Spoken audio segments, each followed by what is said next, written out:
नमस्कार, जय श्री राधे। मैं हूँ आपके साथ डॉक्टर करिश्मा कौशिक और आप सभी दर्शकों का हमारे यूट्यूब चैनल पे बहुत बहुत स्वागत है। इस चैनल को आप देख रहे हैं तो बेल आइकन प्रेस करके सब्सक्राइब जरूर करें, लाइक कमेंट शेयर फॉलो करें और कमेंट बॉक्स में कमेंट करके ज़रूर बताएं कि आपको हमारी वीडियोस कैसी लगती है।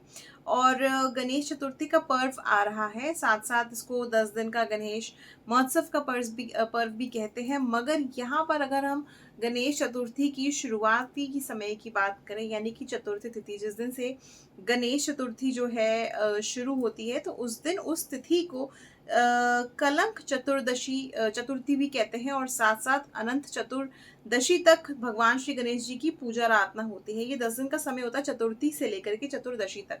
मगर क्योंकि ये पहला दिन जो होता है चतुर्थी का, यानी कि गणेश चतुर्थी का, इसको चंद्र कलंक चतुर्थी के नाम से भी जाना जाता है। इसको कलिंगिका चतुर्थी के नाम से भी जाना जाता है।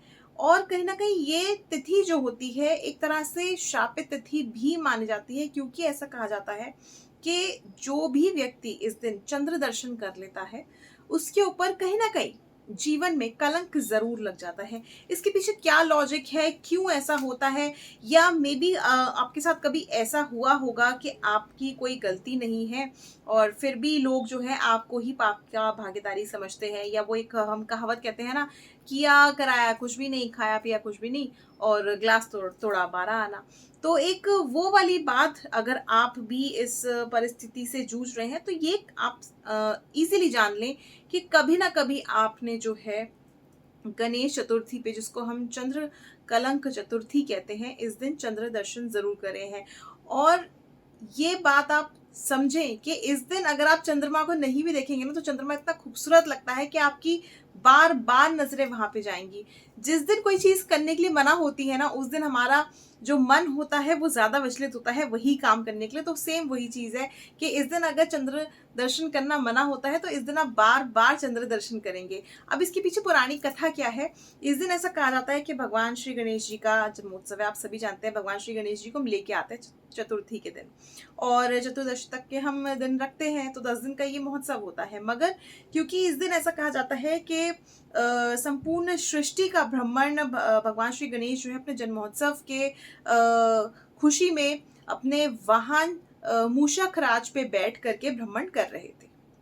अब वहीं पर चंद्रमा जो है उनको देख रहे थे और वो बहुत ही हर्षोल्लास में थे भगवान श्री गणेश जी। तो चंद्रमा ने उनके मुख का और उनके वाहन का देख करके उनको मजाक उड़ाया। मजाक कैसे बनाया, जैसे उनको देख करके हंसने लग गए। तो उसके बाद भगवान श्री गणेश जी ने उनको क्रोधित हो गए वो, और भगवान श्री गणेश जी ने चंद्रमा को श्राप दे दिया कि जब भी कोई उनको देखेगा तो वो हमेशा कलंकित ही कहलाएगा, यानी कि चंद्रमा को कलंक लग जाएगा और जो चंद्रमा के दर्शन करेगा वो व्यक्ति भी कलंकित ही कहलाएगा। तो इसीलिए चंद्रमा जो है बहुत ज्यादा परेशान हो गए। जब ये श्राप से ग्रस्त हुए तो बहुत ज्यादा परेशान हो गए। तो चंद्रमा ने जो है क्षमा याचना करी भगवान श्री गणेश जी से। मगर क्योंकि श्राप एक बार अगर दे दिया जाता है तो वापस नहीं लिया जाता, उसको आप काट जरूर सकते हैं मगर उसको पूरी तरह से समाप्त नहीं कर सकते, यही विधि का विधान है। तो भगवान श्री गणेश जी ने कहा कि आज के दिन, यानी कि गणेश चतुर्थी, ये जो तिथि है भाद्रपद मास के शुक्ल पक्ष की चतुर्थ तिथि, जिसको हम कलंक चतुर्थी के नाम से भी जानते हैं, अगर इस दिन कोई तुम्हारा मुख देखेगा, यानी कि अगर कोई भी चंद्र दर्शन करेगा तो उसको कलंक अवश्य लगेगा। और बाकी के दिनों से चंद्रमा को मुक्ति दे दी, यानी कि जो श्राप था वो काट दिया और सिर्फ एक ही दिन के लिए श्राप रह गया, वो है कलंक चतुर्थी, जिसको हम चंद्र कलंक चतुर्थी भी कहते हैं। तो ठीक उसी तरह से जो चंद्रमा है वो उस चीज से प्रसन्न हो गए और उन्होंने आशीर्वाद मांगा भगवान श्री गणेश जी से, और उन्होंने उनको आशीर्वाद दिया। और सिर्फ एक ही दिन के लिए जो है वो कहते हैं कि पीड़ित रहते हैं पूरे वर्ष भर में, जिसको हम चंद्र कलंक चतुर्थी कहते हैं। तो इसीलिए इस दिन कहते हैं कि कभी भी चंद्रमा के जो दर्शन है वो नहीं करने चाहिए, नहीं तो व्यक्ति के ऊपर किसी ना किसी तरह से बेवजह बेबुनियाद जो है कलंक जरूर लगता है। ऐसा नहीं है कि सिर्फ पुलिस कोर्ट कचहरी इन्हीं मामलों में कलंक लगे, नहीं, मगर कभी कभी ऐसा होता है कि हम घर में भी कोई कार्य कर रहे होते हैं मगर कोई हमें अप्रिसिएशन नहीं मिलती, और हम कितना भी अच्छा कार्य कर ले मगर कोई ना कोई घर में एक ऐसा व्यक्ति जरूर होता है जो कि उसको कभी भी अप्रिशिएट नहीं करता और उल्टा ही ब्लेम करने बैठ जाता है, तो वो भी एक तरह से कलंक होता है। इसकी वजह से ऐसा हो गया, उसकी वजह से ऐसा हो गया, तो ये चीजें जो है ये कलंक के तौर पे ही कहलाई जाती हैं। तो इसीलिए इस दिन चंद्र दर्शन करना वर्जित माना जाता है। तो ये छोटी सी चीज है जिसको आप समझ सकते हैं। और इस दिन जो है गणेश जी की स्थापना की जाएगी अगले 10 दिनों तक के लिए, तो अनंत चतुर्दशी तक के लिए।